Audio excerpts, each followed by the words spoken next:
सुख के प्रलोभन तथा दुख के भय से मुक्ति ये कैसे हो, इसके बारे में पूज्य स्वामी श्री शरणानंद जी महाराज कहते हैं, सुख को सुरक्षित रखने के प्रलोभन और दुख के भय ने ही चित्त को अशुद्ध कर दिया है। यद्यपि सुख के आदि और अंत में दुख स्वाभाविक है, परंतु प्राणी दुख पर दृष्टि न रखकर सुख की दास्ता में अपने आप को बांध लेता है।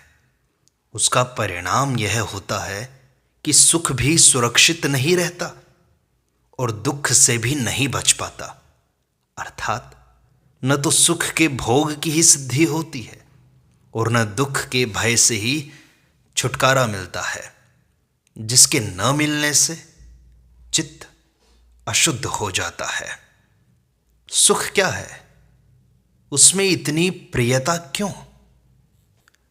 यदि इस पर विचार किया जाए तो यह स्पष्ट होता है कि सुख संकल्प पूर्ति के अतिरिक्त और कुछ नहीं है। संकल्प निवृत्ति के वास्तविक महत्व को जानने से और संकल्प अपूर्ति के दुख को सहन न करने से संकल्प पूर्ति के सुख में प्रियता मालूम होती है। यद्यपि प्रत्येक संकल्प की पूर्ति नवीन संकल्प की जननी है, परंतु असावधानी के कारण प्राणी इस तथ्य पर ध्यान नहीं देता और संकल्प पूर्ति अपूर्ति के सुख दुख में ही जीवन बुद्धि स्वीकार कर चित्त को अशुद्ध कर लेता है। प्राकृतिक नियमानुसार प्रत्येक परिस्थिति में संकल्प पूर्ति अपूर्ति का द्वंद्व है। अतः किसी भी परिस्थिति से यह आशा करना कि संकल्प अपूर्ति का चित्र अर्थात दुख नहीं आएगा और संकल्प पूर्ति के सुख का स्वप्न सुरक्षित बना रहेगा, असंभव में संभव बुद्धि स्वीकार करना है, जो अविवेक सिद्ध है।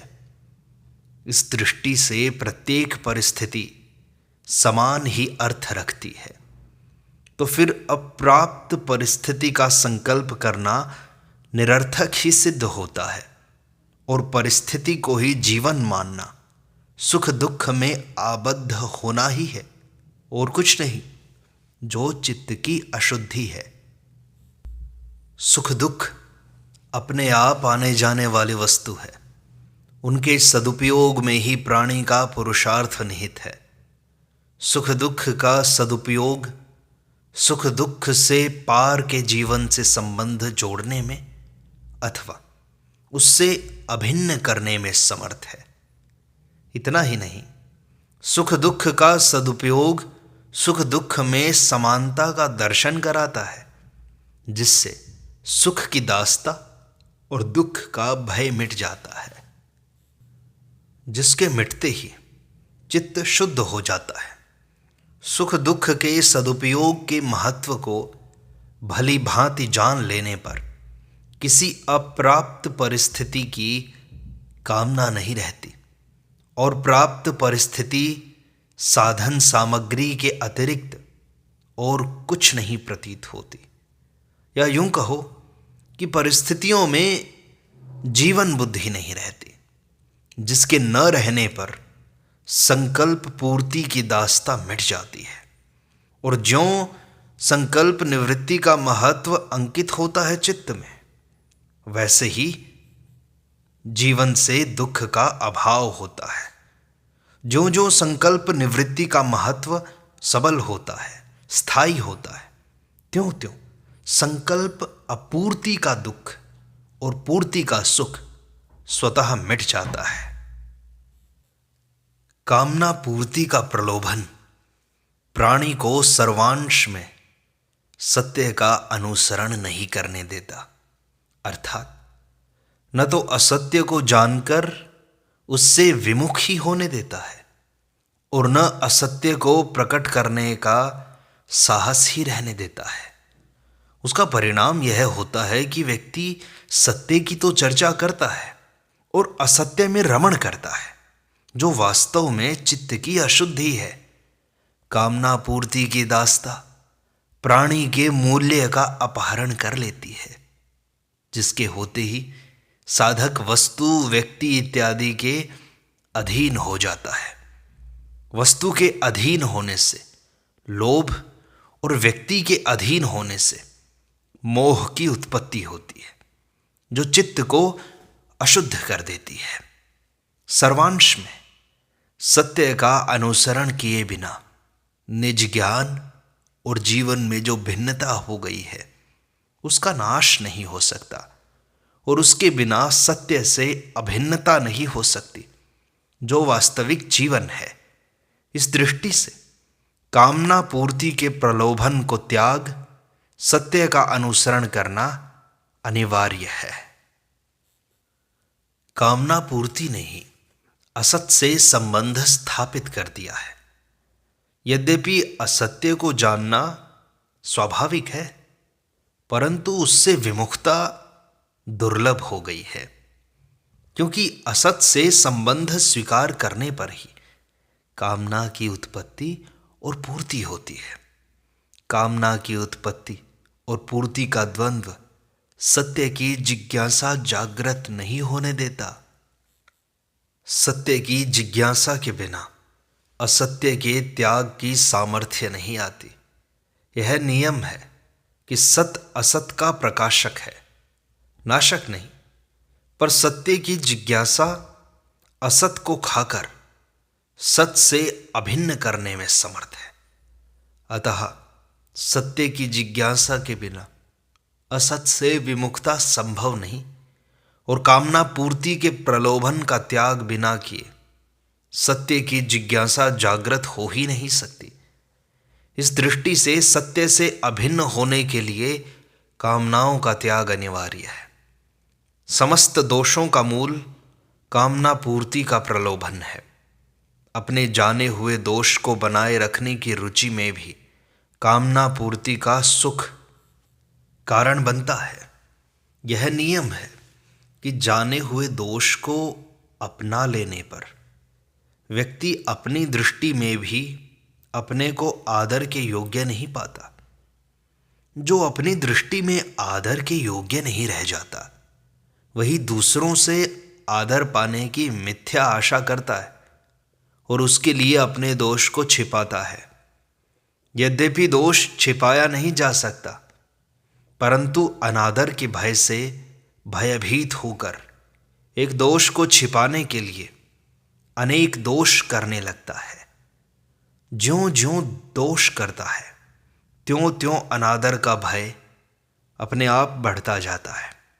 ज्यों ज्यों अनादर का भय बढ़ता जाता है, त्यों त्यों असत को असत जानकर भी उसे प्रकाशित नहीं कर पाता। उसका परिणाम यह होता है कि पारस्परिक अविश्वास उत्पन्न हो जाता है, जिससे एकता मिट जाती है, जिसके मिटते ही संघर्ष उत्पन्न होता है, जो विनाश का मूल है। यदि अपने दोष को स्पष्ट जान लिया जाए, उसे प्रकाशित कर दिया जाए तथा उसे दोहराया न जाए, तो बड़ी सरलता से अनादर तथा हानि का भय मिट सकता है, जिसके मिटते ही चित्त शुद्ध होने लगता है। इतना ही नहीं, निर्दोषता आ जाती है, जिसके आते ही प्राणी अपनी तथा दूसरों की दृष्टि में आदर एवं प्रेम पाने के योग्य हो जाता है। इस दृष्टि से अपनी भूल छिपाने के लिए असत्य का आश्रय लेना, अथवा यूं कहो कि सत्य का प्रकाशन न करना, सर्वथा त्याज्य है। सर्वांश में सत्य का अनुसरण और असत्य से विमुखता एवं सत्य को प्रकट करने का साहस तभी संभव है जब साधक कामना पूर्ति के प्रलोभन से रहित हो जाए, क्योंकि उसके बिना सफलता संभव नहीं है। वर्तमान वस्तु स्थिति का वास्तविक परिचय प्राप्त किए बिना कोई भी साधक उत्कृष्टता की ओर अग्रसर नहीं हो सकता, क्योंकि जब तक प्राणी अपनी वस्तु स्थिति से अपरिचित है, तब तक सच्ची वेदना जागृत नहीं होती। उसके बिना संकल्प पूर्ति के सुख का राग निवृत्त नहीं होता, और राग निवृत्ति के बिना दोषयुक्त प्रवृत्तियों से अरुचि नहीं होती। किसी भय तथा प्रलोभन से प्रेरित होकर दोषयुक्त प्रवृत्ति में प्रवृत्त न होना कोई महत्व की बात नहीं है, क्योंकि दोष न करने मात्र से ही दोष जनित सुख की रुचि नष्ट हो जाती है, और उसके नष्ट हुए बिना दोष का त्याग संभव नहीं है, क्योंकि दोषयुक्त प्रवृत्ति न होने पर भी उसका राग चित्त में अंकित रहता है, जो कभी भी ऊपर से स्थापित हुई निर्दोषता का अंत कर सकता है। अर्थात भय में शिथिलता आ जाने से और सुख का प्रलोभन उत्पन्न होने पर कभी भी त्यागा हुआ दोष दोहराया जा सकता है। इस कारण दोष जनित सुख से अरुचि जितनी सबल होती है, उतनी ही सबल दोष जनित सुख के राग की निवृत्ति होती है, जो निर्दोषता प्रदान करने में समर्थ है। निर्दोषता के बिना असत का त्याग और सत से अभिन्नता संभव नहीं है। अपनी निर्बलता का यथेष्ट और यथार्थ परिचय ही वस्तु स्थिति का परिचय है। अपने किसी सीमित गुण का भास मात्र वस्तु स्थिति का वास्तविक परिचय नहीं है, क्योंकि गुण का भास तो मिथ्या अभिमान ही उत्पन्न करता है। उससे साधक में क्रांति नहीं आती, अपितु किसी न किसी अंश में शिथिलता ही आती है। अतः अपनी निर्बलताओं का ज्ञान ही वस्तु स्थिति का वास्तविक ज्ञान है। निर्बलता के ज्ञान में उसके मिटाने की लालसा निहित है, क्योंकि प्राकृतिक नियम के अनुसार किसी भी प्राणी को अपने में निर्बलता बनाए रखना अभीष्ट नहीं है। इस दृष्टि से जितना स्पष्ट अपनी निर्बलताओं का परिचय होता है, उतनी ही तीव्रता के साथ उन्हें मिटाने की लालसा जागृत होती है। यह नियम है कि निर्बलता मिटाने की लालसा निर्बलता जनित सुख की इच्छाओं को खा लेती है, जिससे निर्बलताओं को पुनः न दोहराने की सामर्थ्य आ जाती है, जो चित्त को शुद्ध करने में हेतु है। निर्बलता जनित वेदना को दबाने का प्रयास निर्बलताओं का आह्वान करना है। अपना गुण और पराये दोष देखने मात्र से ही निर्बलता जनित वेदना में शिथिलता आ जाती है, जिससे बेचारा प्राणी निर्बलताओं में आबद्ध हो जाता है, जिससे चित्त अशुद्ध हो जाता है। चित्त शुद्धि के लिए दोष जनित दुख का तीव्र होना आवश्यक है, क्योंकि दुख से ही सुख का राग मिट सकता है। पर किसी भी स्थिति में साधक को निर्दोषता से निराश नहीं होना है, क्योंकि निर्दोषता से प्राणी की जातीय तथा स्वरूप की एकता है। जिससे वास्तविक एकता है, उसकी प्राप्ति संभव है, और जिन दोषों से प्रमादवश एकता स्वीकार कर ली है, उनकी निवृत्ति हो सकती है। दोषों से उत्पन्न हुई परिस्थिति के परिवर्तन में भले ही काल अपेक्षित हो, परंतु दोष रहित होने के लिए तो दोष को न दोहराने का दृढ़ व्रत ही पर्याप्त है, जो वर्तमान में हो सकता है। प्राणी निर्दोष कहलाने में भले ही परतंत्र हो, पर निर्दोष होने में सर्वदा स्वतंत्र है। यह प्राकृतिक नियम है कि निर्दोष होने पर निर्दोषता का प्रादुर्भाव उसके बाह्य जीवन में स्वतः होने लगता है। इतना ही नहीं, कालांतर में उसका जीवन विधान बन जाता है। निर्दोष कहलाने की कामना तो एक दोष ही है, उससे तो सदैव सजग रहना चाहिए, क्योंकि निर्दोष कहलाने की रुचि सीमित अहम भाव को पुष्ट करती है, जो समस्त दोषों का मूल है। इस दृष्टि से दोष से भी कहीं अधिक दोष है अपने को निर्दोष कहलाने की कामना में आबद्ध रखना।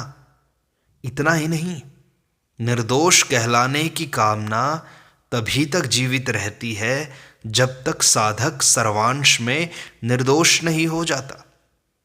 अब यदि कोई यह कहे कि क्या सर्वांश में निर्दोषता संभव है, तो कहना होगा कि आंशिक निर्दोषता तो प्रत्येक दोषी में रहती है, क्योंकि सर्वांश में कोई दोषी नहीं हो सकता, क्योंकि ऐसा कोई व्यक्ति है ही नहीं जो सभी का सर्वदा बुरा ही चाहे।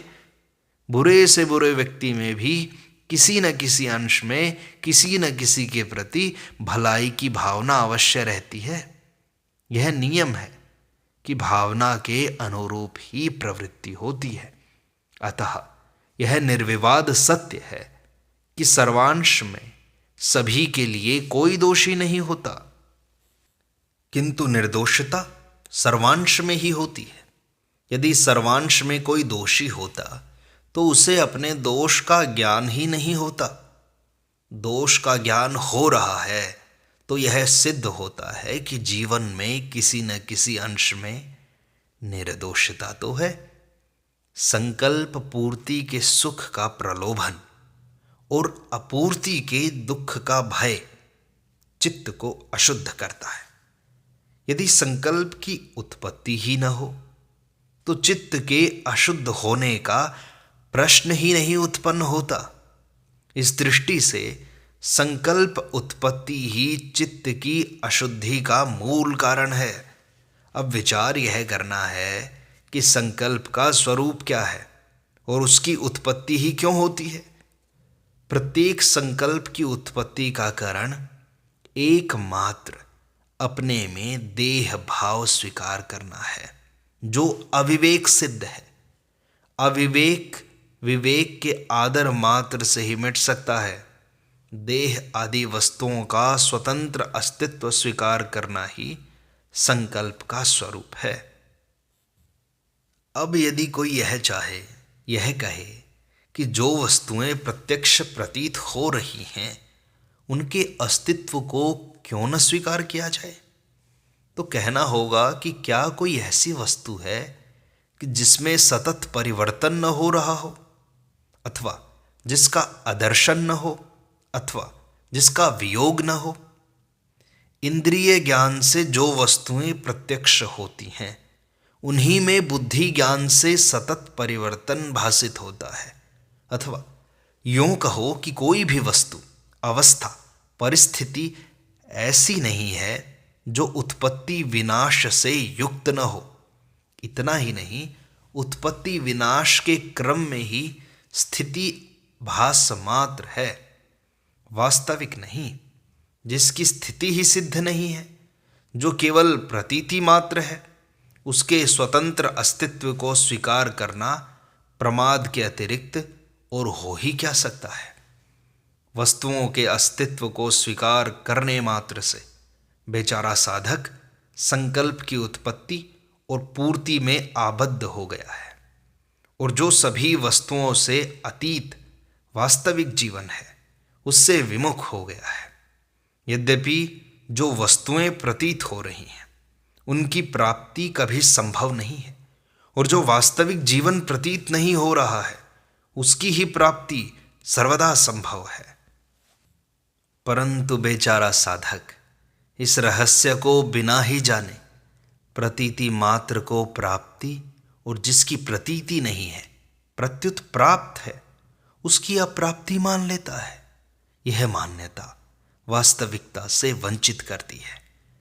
प्रतीति प्राप्ति का चिन्ह नहीं है, अपितु किसी न किसी प्रकार की दूरी तथा भेद सिद्ध करती है। अथवा यो कहो कि प्रतीति में अल्प ज्ञान का प्रभाव है, जिससे अप्राप्त भी प्राप्त के समान भासित होता है।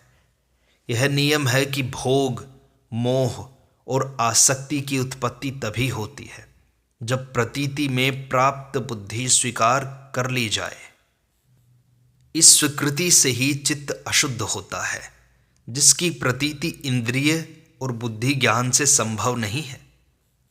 प्रत्युत जिसके प्रकाश से इंद्रिय तथा बुद्धि प्रकाशित हैं, उसकी अप्राप्ति तथा उससे भेद एवं दूरी स्वीकार करना उसी प्रकार की भूल है जिस प्रकार प्रतीति को प्राप्ति स्वीकार करना है।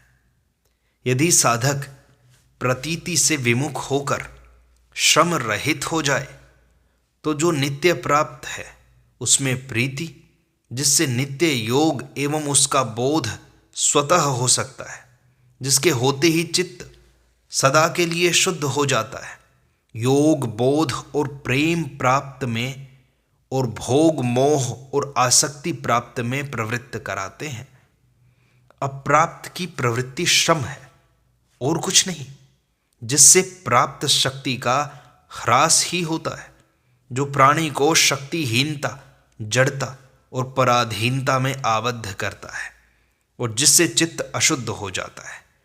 जिस काल में जड़ता, पराधीनता और शक्तिहीनता की वेदना जागृत होती है, उसी काल में प्रतीति से विमुखता उदय होती है, जिसके होते ही प्राप्त से योग और उसका बोध और उससे प्रेम स्वतः हो जाता है, जो वास्तविक जीवन है।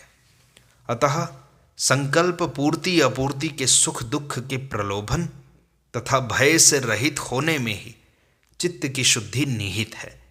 चित्त की शुद्धि में ही योग, बोध तथा प्रेम की प्राप्ति है, जो वास्तविक जीवन से अभिन्न कर देती है। इस प्रकार सत्संग का यह भाग संपूर्णता को प्राप्त होता है। शेष अगले अंक में।